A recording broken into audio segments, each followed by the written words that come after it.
I am very pleased to be here, this great city of Hyderabad, and talk to you on a subject which is of great importance to build our self-confidence for the future. We must realize, as broadly Hanuman Chaudhary ji indicated, that we were the most developed country for centuries. Of course, he quoted Angus Madison, but there's much greater literature which has been recording this fact from a long time. The Chinese Buddhists came to India almost 2,000 years ago. And they came here to collect Sanskrit documents on Buddhism. But they wrote about their stay in India. And it was, once you read it, it becomes extremely difficult to wonder why we are in the position we are today. And by knowing our past, we can get confidence we can do it again. India was the most developed country till about the 18th century. And then there was a decline from 1192 when Muhammad Ghori was crowned the Badshah in Delhi. And that decline was sharply accelerated during the British period. And then our ideological mistakes after independence till the government of both Mr. Chandrasekhar, which was short-lived, and the full-term Prime Minister Narasimha Rao, we were by wrong policies growing very slowly and not being in a position to recover. I would say that if you want details on it, my recent book titled Reset has been published. It's now gone on in a very short period of 6 months. It's now in the 6th edition.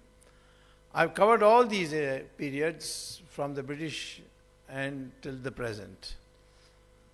And today I can say that if India wanted, India determined, we can become a developed country in the next 10 years. One of the targets set by the Prime Minister is that we should be by 2024 a 5 trillion economy, $5 trillion economy. So one of the officials of the government asked me in a gathering, we had a social gathering, and he met me and asked me, is it possible that in 5 years we can go from that time it was just re-elected, so we were 2.5, now $2.7 trillion. So he said, is it possible that in 5 years we can reach $5 trillion? I said, yes, it is possible even today. Why 5 years from now? It can be done today. So he said, how? I said, devalue the dollar from 70 rupees per dollar to 35 rupees per dollar.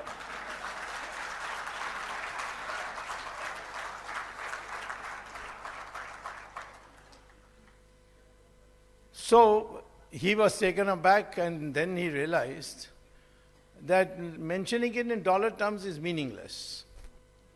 It's okay for the international comparisons and so on.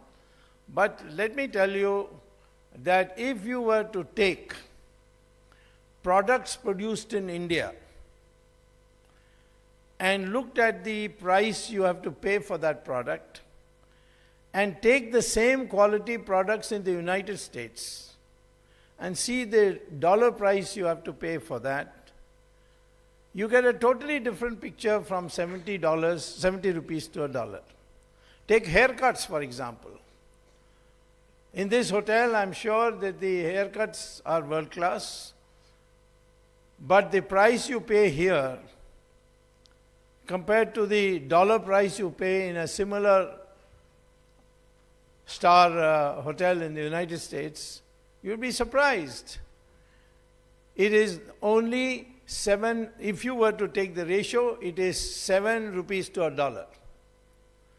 If you have McDonald's in our country, they give all those hamburgers and so on. You go to America in a McDonald's, you'll find the same hamburger. Or you go to pizza, same pizza, and you will find that the ratio of the price you pay here divided by the ratio, divided by the price you pay in America makes it only $3, 3 rupees a dollar. So why is it $70, 70 rupees per dollar? That is because it has nothing to do with production. That determination is based on your demand and supply for foreign exchange, which is a very small part of the economy. So I would like to start by saying that many of the numbers you see are meaningless. And if you were to say that today and in 2024, the exchange rate between the dollar and India will remain the same at 70 rupees to a dollar, then at the price prevailing today, assuming that is also the price prevailing in 2024, the growth rate required to go from $2.5 to $5 trillion is 14.4% per year. To go from today 2.7 to $5 trillion in 2024 is now 18.9% per year. That is unachievable. So therefore, I would say, I would not measure our prosperity in terms of how many trillion dollars is that we should have or will be able to get. I would say that, in my opinion, the government is paying too high a price for a dollar. Instead of $70, today itself should be 35, and ultimately brought back to the level it was prevailing in 1977, which is 7 rupees to a dollar. And if it is 7 rupees per dollar, we will overtake China without doing any work. So therefore, this whole arithmetic of it is a scientific study based on the estimation of GDP and so on. We were the most developed country till 18th century. Then the British brought us even down faster. Why? Because the British prevented us. Those people who came as invaders before the Britishers in our country looted our treasury. Some of them stayed here and continued to loot. But those who came after as Britishers, they looted our currency, looted our property and took it out abroad. And I have calculated that during the British period, the total amount of loot from India to Britain is $71 trillion. We are talking about $5 trillion. The British have taken away $71 trillion. Kohinoor, for example, adorns the Queen's crown. But you know where Kohinoor originally came from? It came from Andhra Pradesh, in, I think, near Warangal. Guntur, yes, correct. And I don't know why you are not protesting and saying to the British, give it back, give it to Andhra. You are fighting for all kinds of other things, but not this which will transform your treasury, to Kohinoor. So there was nothing that we didn't produce. And the world was not producing much at that time. When I was teaching at Harvard, I used to live in a town called Belmont, which is just next to where Harvard is, which is in the city of Cambridge, which is across the river from the city of Boston. And there's a huge lake there in Belmont. And it's called Fresh Pond. And the municipality had put a road on the circumference of the lake. So morning walk was really pleasant to go around it.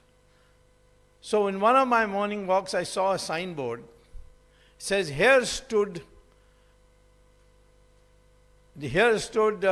was the name of the company, I forget now. Here stood this company which used to export ice to India. 1636. I was amazed. And so therefore I decided to go to Google and look at whether this is there in the search engine. I found that the name of the company was there, and it said indeed that its exports to India from the state of Massachusetts was ice, and they explained why. They said that from that area, Massachusetts, of which one of the premier cities is Boston, ships used to come to India, to Kanchipuram, and buy cloth, spices, so many other goods, and go back. So the king of Kanchipuram called them. There was a Chola king. He called these people one day and said, "How are you doing? Everything fine with you?" They said, "Yes, everything is very nice. People are treating us very well. But we have one complaint." He said, "What's the complaint?" "Our ships have to come empty to India and buy from you and go back. Can you not buy something from us?" So the king said, "Everything is produced in India. What can I buy from you?" So they said, no, something can be thought of. So the king thought, and then he said, "I have never seen ice in my life. It's there in the Himalayas, but it's so far away. But in your country, I hear in the winter, the ice falls from the sky." He meant snowfall, but he said ice. "So will you bring ice? I will buy ice, because I want to see what ice is like." So in the winter, that lake used to freeze. And they used to put sawdust on it and cut up the lake, put it in their ship and take it all the way to Kanchipuram. The first export from the United States was ice from Massachusetts to India. And see what a change today it is. We can recover all this. But we must know why we, after independence, did not grow fast enough till 1990. It is because Jawaharlal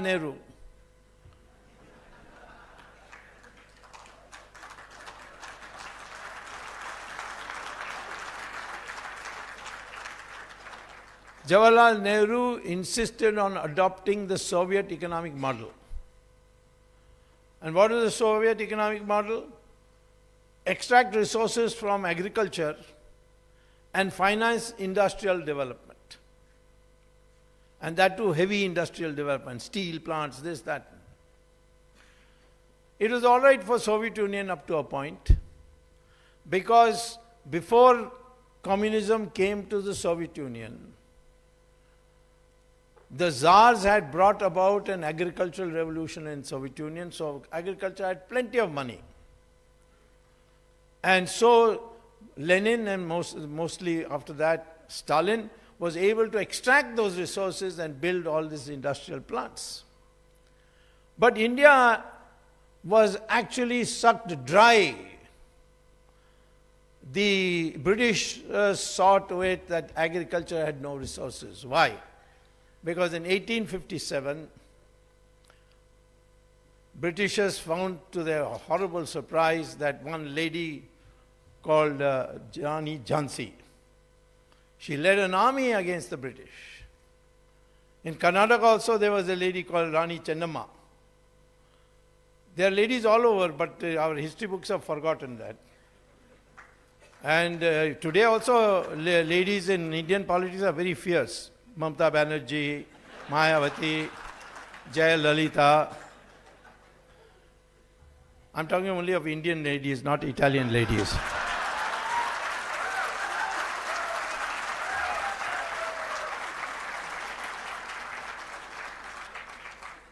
So they were shocked due to a foolishness of one of them who who triggered the war out of schedule.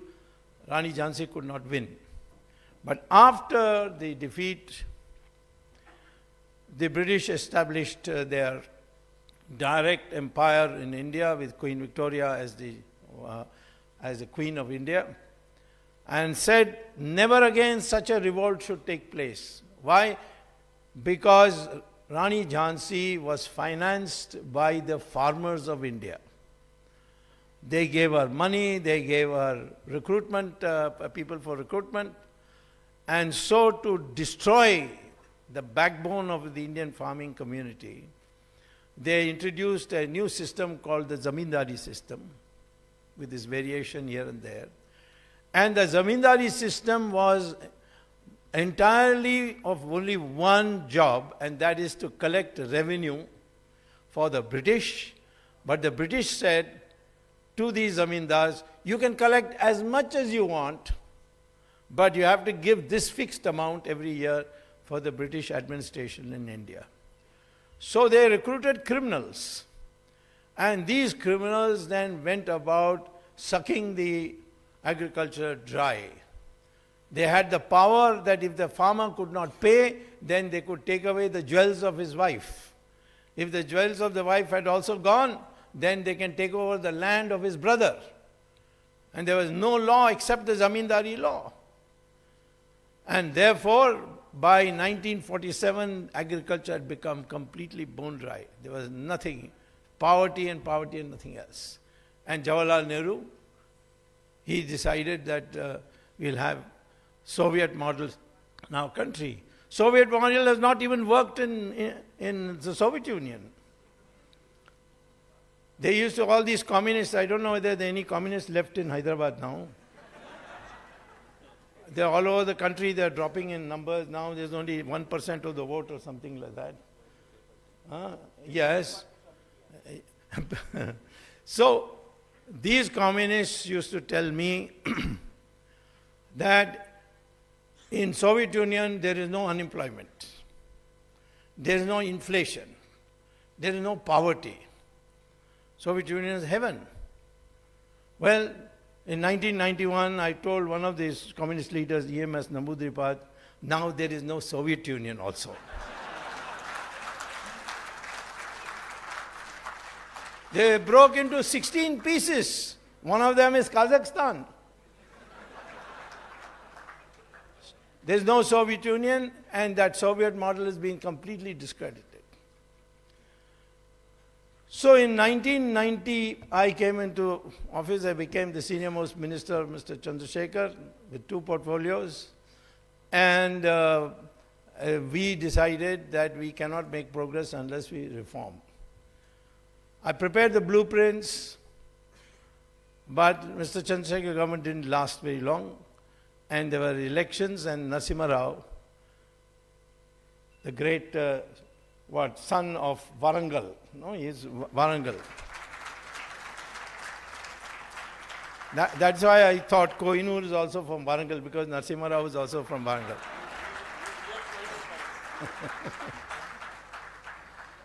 Narasimha Rao asked me to join his government,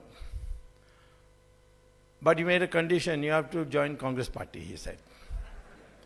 I said, yeah, I will not join Congress party. He said, why? I said, because Congress party is owned by the Nehru family and you are just a tenant. Tomorrow they'll kick you out, then what will happen? I cannot take that chance. So I will not join. So he gave me a minister rank position with the charge of the WTO negotiations which are taking place at that time, the new GATT agreement. So Narasimha Rao was the one who implemented the economic reform program. The blueprints were prepared by me. The implementation was done by the finance minister, Mr. Manmohan Singh, and Narasimha Rao gave him the support, because in my presence Manmohan Singh used to cry. saying, oh, I'm being abused every day in parliament, I'm an American agent, I'm this, I'm that, and that I'm giving up socialism. He says, blame it on me. He said, I'm responsible. With that kind of support, Manmohan Singh was able to implement. But media and all gave credit to Manmohan Singh. Nobody gave credit to Narasimha Rao. If Manmohan Singh was so good, then in 10 years, why didn't he produce any economic reform? As Prime Minister, I've been telling Narendra Modi, if there's anybody who deserves Bharat Ratna, it is Narasimha Rao and nobody else.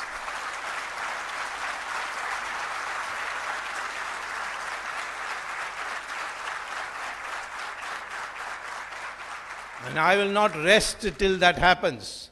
I don't know what is the delay.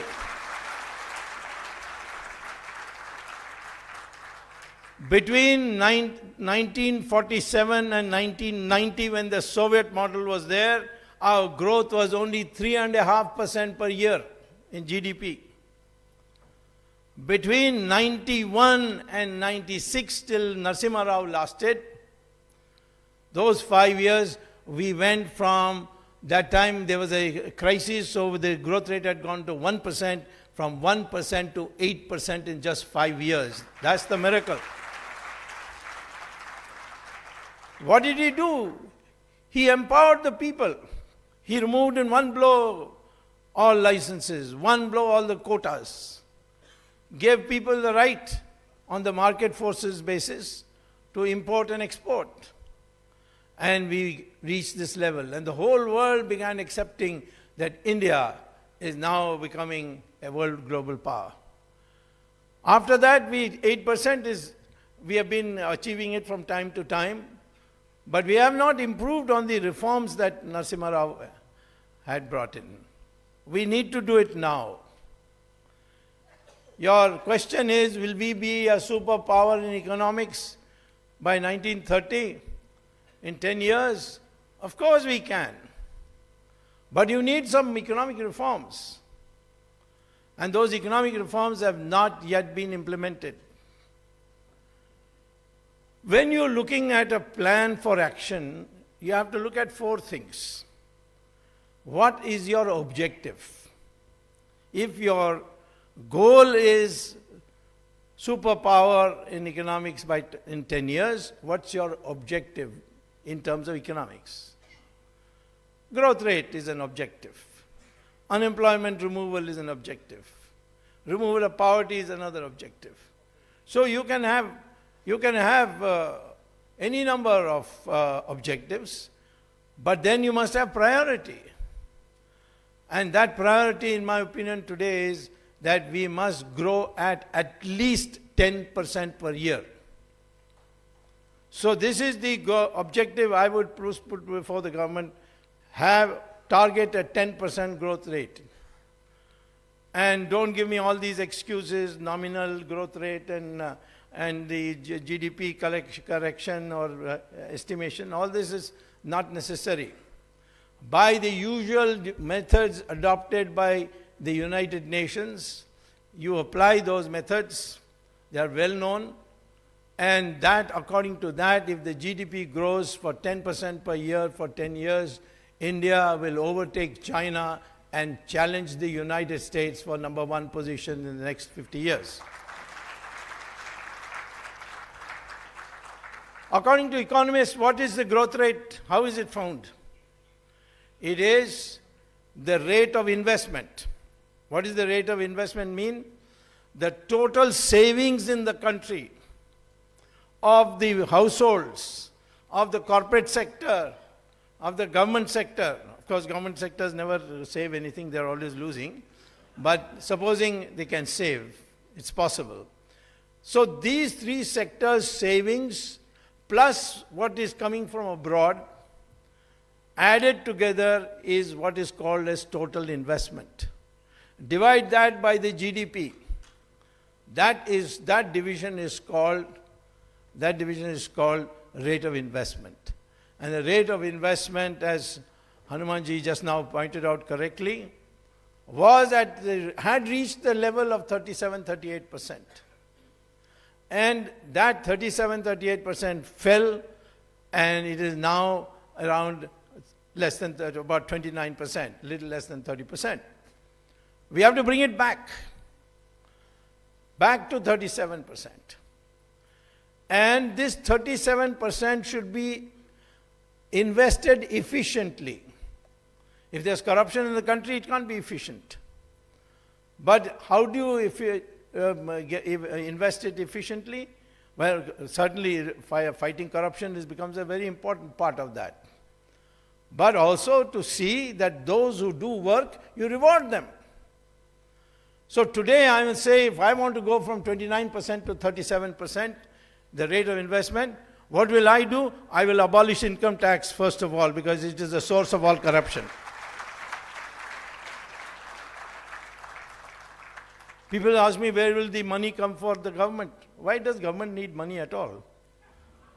It can print notes. So print notes will be inflationary. Who says that printing notes will be inflationary all the time? Supposing I build a huge highway, 8 lanes, 4 lanes on going, 4 lanes coming, from Delhi to Madras, and from Calcutta to Bombay. It will employ a very large number of people. So what you do is, you print notes. You don't have resources. So you print notes and give it to the workers. The workers will go and spend it. That is demand. Today the problem in the Indian economy is the shortage of demand. People don't have money. People don't have confidence that the money that they are presently got is safe if they spend it, all of it. So therefore, when you put money into the hands of the workers, they will go and spend it, and that means the demand will come. Those who will be selling it, they will start making profit, and then the cycle will start. In 1930, the US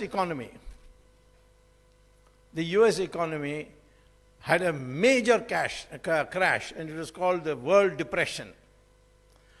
And nobody could understand how to rescue the Western countries from this depression. How did this depression come? It came because the US president called all economists of that time, never called more than one economist for advice, because if you call 10 economists, they'll give you 15 views, and you will get confused. So just call one person and rely on him. Prime Minister called 40 economists recently, and he got 42 opinions. So the President of the United States called a large number of economists and said, my elections are coming. There's so much unemployment in the country. And so I must reduce unemployment. Please tell me what is the way.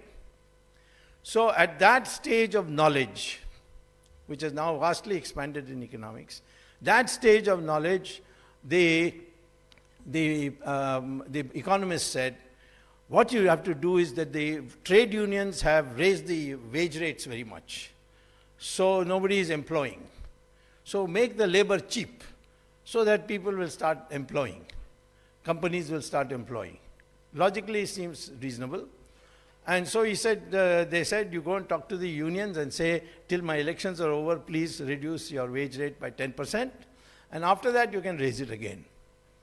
So the president was impressed. He went and told the trade unions. The trade unions agreed, and the wage rates were brought down 10%. What happened then? Suddenly, unemployment started increasing. And the president was baffled. Factories started closing. The depression started arriving. So he called economists not only from America, he called them from England. One of them was John Maynard Keynes. He said, you must understand, economics is not a bilateral negotiation. Economics is a multilateral operation. You do something here, it will have an effect there. So you reduce the wage rates. Therefore, the purchasing power of the worker is decreased, Therefore, the workers bought less, and therefore their demand fell down, and therefore what happened? Factories started closing. If the factories start closing, there will be more unemployment. This is the basic lesson today between the difference between microeconomics and macroeconomics. I tell the Prime Minister also, you are saying Ujwala, cylinder gas, startups. These are all microeconomics. What you need is a macroeconomic understanding. How to start the engine of the Indian economy start moving. That is by putting money in the hands of the people. So I said, first of all, abolish income tax. And if you abolish income tax, the rate of savings will go up. The rate of savings go up, then along with whatever you are getting from abroad, that rate of investment will go up. Rate of investment means going up means the growth rate will go up. That is the way to do it. So the objective is 10% growth rate. Then you can raise your level of savings to say 35%, level of investment to 35%. Now this 35% converted into rate of growth, how? You divide it by the efficiency factor, which in economics we call as the capital output ratio. How many rupees of capital you have to invest to generate 1 rupee of product? That capital output ratio in India for the last 10 years has been 5. So 35 divided by 5 means 7% growth rate. If it is 4, then it will be 7.3%, 4% per growth rate. So this is the way to estimate the growth. You want a 10% growth rate, then 37% investment rate, and 3.7 should be your efficiency factor, and not 5 as it is today. If it is 3.7, then you will get 10% growth rate. So how to get that efficiency? Well, as I said, one of them I mentioned, fight corruption. Another I mentioned, reward people who will invest. Don't terrorize them with income tax. And this GST, which is the biggest madness of the 21st century, this GST is so complicated, nobody understands which form to fill where. And they want it to be uploaded in the computer. Somebody came from Rajasthan, Barmer, and he said, we don't have electricity, how can I upload? So I said, upload it on your head. And go to the Prime Minister and tell him. This is the issue. So can we go, we were already reached once 39%, 37% nothing. But efficiency in the use of capital, that should be your objective. And in this, there are, the question that comes down to is, and I'm saying the next step would be the strategy. What should be your strategy? What is our so-called weakness today? Everybody says agriculture is our weakness. Agriculture is not your weakness. It is your strength. But you don't know how to transform it into your strength. Today, the Indian farmer produces a output of rice, wheat, at the lowest rate in the world. The productivity of land is poor. Why is it poor? No guaranteed water. Oh, there's no water. Well, there's plenty of water. If I think Godavari is 90% going into the ocean, it can be put a canal with Krishna, and then through Rayalaseema you can connect to Kaveri if you like.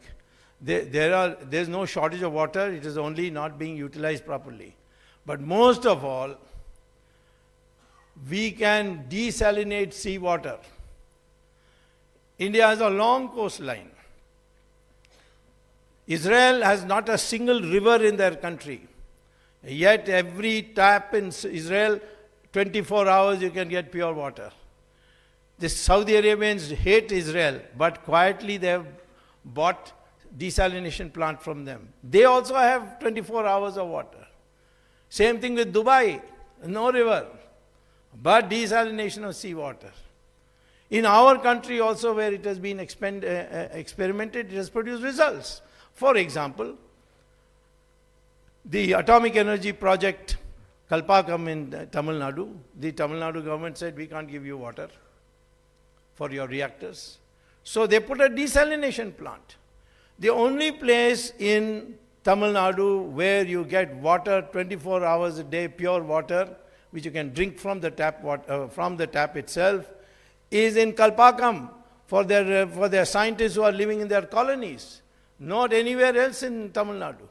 Why can't they put about 20 desalination plant? Oh, it will cost a lot. What do you mean cost a lot? According to whom? Not according to atomic energy. Same thing in Jamnagar in Gujarat. It's a bone dry place. When they put up in the Ambani's, Mukesh Ambani put up a oil refinery, the Jamnagar municipality said, we can't give you water. We don't have water. So he brought in a desalination plant, and today the Jamnagar refinery is providing water to the municipality of Jamnagar. When I go to Tamil Nadu, these newspaper people ask me, because I'm a Tamilian, but I'm also, my parents lived in Karnataka, so I'm a Kannadiga, and originally my village is Telugu, by the way, because Tirumala Nayaka brought my ancestors. In China too, this is the same position. Large parts of China can't grow agricultural crops because of this reason. So, India, you can grow 3 crops a year. How many are we growing? How much of it we are doing? Only 25% of the land has more than 1 crop. We can grow 3 crops. And the productivity is so high, potential. Agricultural Research Institute pilot plots show that they, in a controlled experiment, that the yield per acre of food grains is 7 times the yield of the average farmer in India. Imagine our getting 7 times more. Milk, we are the largest producer in milk, but we also have 150 million cows. And what is their yield? 200 liters per year. What is the average yield of an Israeli cow? 10,000 liters per year. Now, if I got 150 million cows giving you 10,000 liters per year, I'll be coming swimming to Hyderabad. That much in milk will be produced in our country. This is it. Now we come to the second part. Our population is the youngest population, and therefore it led to, and that involved America exporting uranium to India, and therefore Manmohan Singh stopped the research on thorium. And you can use that thorium today. I would say tell the government of India, I've in fact told the government of India already, and investigations have started, that go for thorium. It will produce pollution-less electricity. It will give you complete control over the way in which you will be able to reach it to the consumers. Similarly, we have a problem because we are importing so much crude oil from the Arab countries. Can we find a substitute for that? Of course. It is called hydrogen fuel cells. The Japanese have already solved that problem, and their Toyota car is coming out with hydrogen fuel cells as the battery. That means in the night you plug it in, and in the morning it will be ready for 350 kilometers.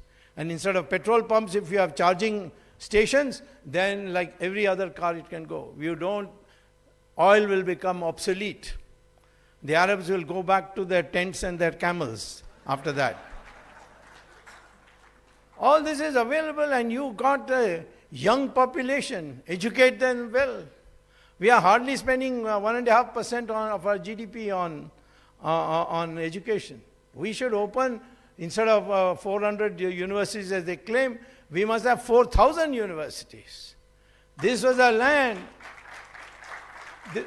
This was a land where people used to come to get education, to Nalanda, to so many other places, because we specialized in knowledge.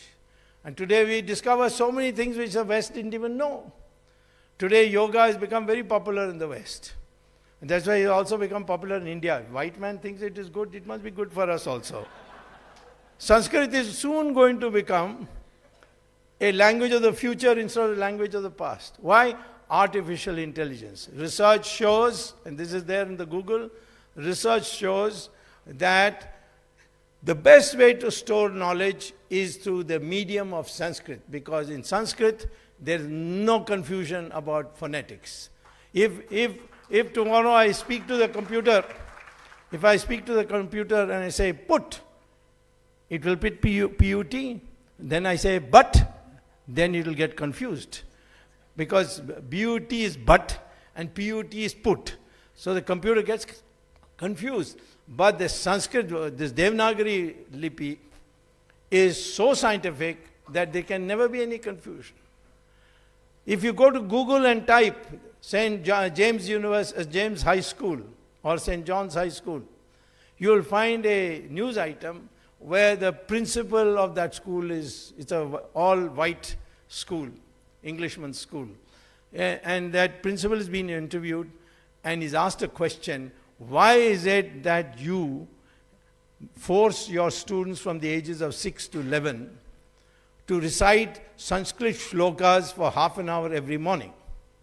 In Britain, and that principal is not an Indian, he's a white Englishman. He says, because I have come to the conclusion from my research that if young children recite from the ages of 6 to 11 Sanskrit shlokas for half an hour every morning, then their brain development is much faster than anybody else's brain development.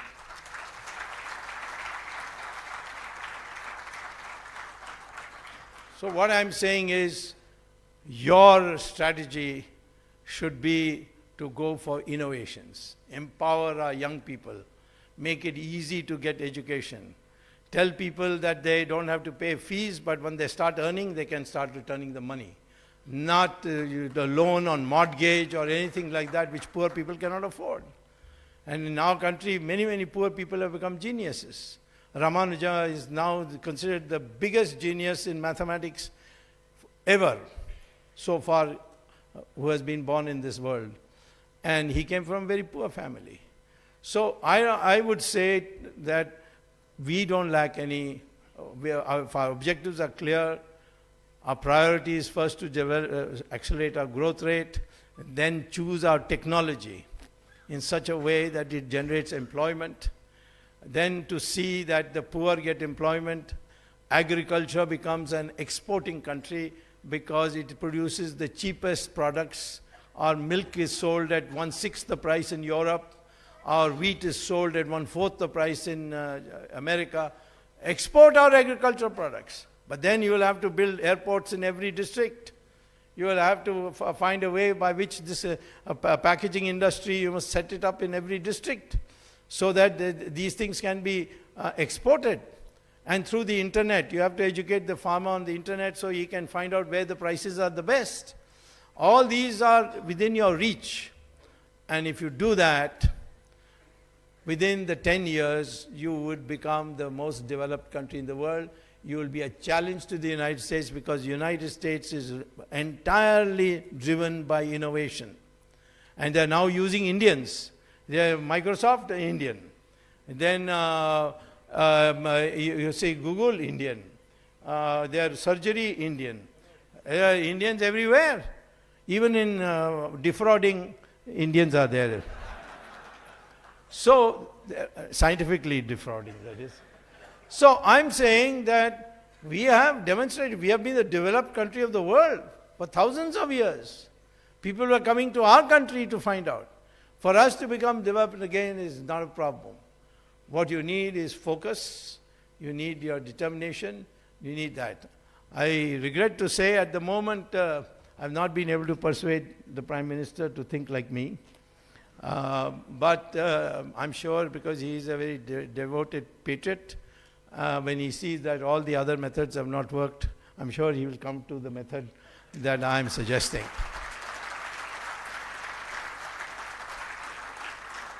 Don't be ever afraid that this government, this country can collapse.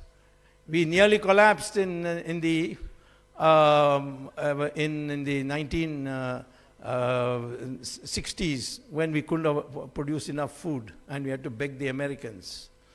And then Green Revolution came in 10 years. And now we are not importing at all. We don't need to import at all. Then 1990 foreign exchange crisis came. Today we have plenty. The one place where there's plenty of resources today is the foreign exchange surplus we have.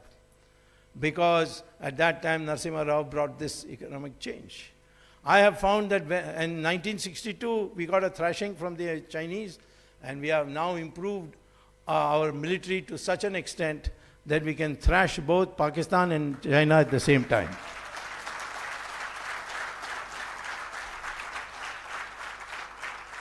So Indians improve only after a crisis.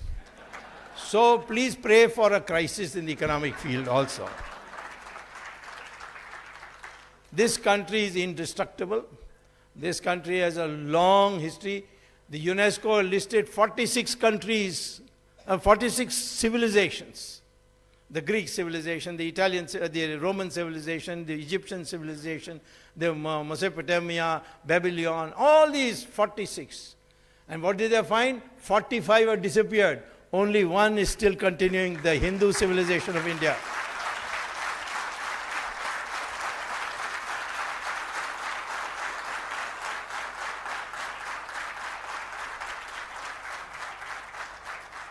India is a continuing civilization.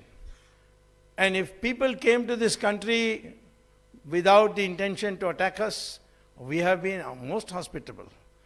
Look at the Parsis in our country. Does anybody grudge them anything? They are in every place. The Chief Justice was a Parsi, Commander-in-Chief Manekshaw was a Parsi, the Fali Major, there was the Air Force Chief, our Attorney General Soli Sarabji. We have Parsis everywhere. But nobody says anything to them. Because they came here in peace, they wanted sanctuary, because their country, Iran, was overrun by the Islamic forces, so they came for protection. The Jews, they were persecuted everywhere, brutally. But they came to India. We built them their synagogues in Cochin and in Bombay. And when Israel was formed, many of the Jews went back. But the Israeli parliament passed, after adopting its constitution, passed its first resolution. And it was said what?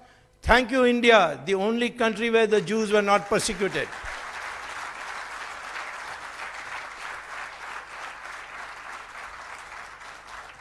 Our Hindu religion does not deny other religions. It says all religions lead to God. Is there any other religion in the world which says that? By Hindu, I include, of course, Buddhist. If you go to our constitution and read Article 25, it defines Hindu. Hindu is someone who is not a Muslim or a Christian. I didn't define it. It's the founding fathers who defined it. So, because Buddhists say the same thing, of course in a different format, the Sikhs say the same thing, and the Jains say the same thing, and therefore we consider them as a part of the Hindu, because the Hindus also have Sanatana Dharma, we have Arya Samaj, we have so many schools. We don't have one God, we don't have one masjid or one like Makkah or Vatican. We have numerous temples. Temples are coming even in your backyards. So this country is for heterogeneity in terms of beliefs. We respect it. That's why we have continued as a democracy. And we have continued as democracy not because of our education. In 1977, when Mrs. Gandhi declared the elections, I was that time, escaped the second time and gone to America to campaign. And everybody told me at Harvard University, don't go back. Why? He says, democracy is for only well-to-do people who are stomachs are full. But your country is so much poverty. How can you expect Mrs. Gandhi to lose the election? I said, still I'll fight the election. So I went back. And when the results come out, I was shocked. The most educated part of India, which is Andhra, undivided, Karnataka, Tamil Nadu, Kerala, all voted for Indira Gandhi and the emergency. And the most uneducated part of India and the poorest part of India, Uttar Pradesh, Madhya Pradesh, Rajasthan, Bihar, etc., they all voted against Congress. They even defeated Indira Gandhi in UP. How do you explain this? This is because if you don't allow Western education to dominate your thinking about what our ancient civilization has taught us, you will be a Democrat. All religions lead to God. That's the most democratic thing you can say. So therefore, have that faith that this country is indestructible, but in order for us to become a developed country, know our strengths and apply your mind in a holistic way, not in terms of one sector, another sector, but in a holistic way.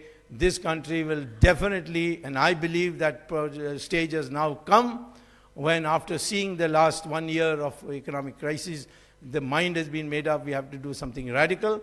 I am 100% certain that by 2030, we will be the most developed country in the world, challenging the United States. Thank you very much.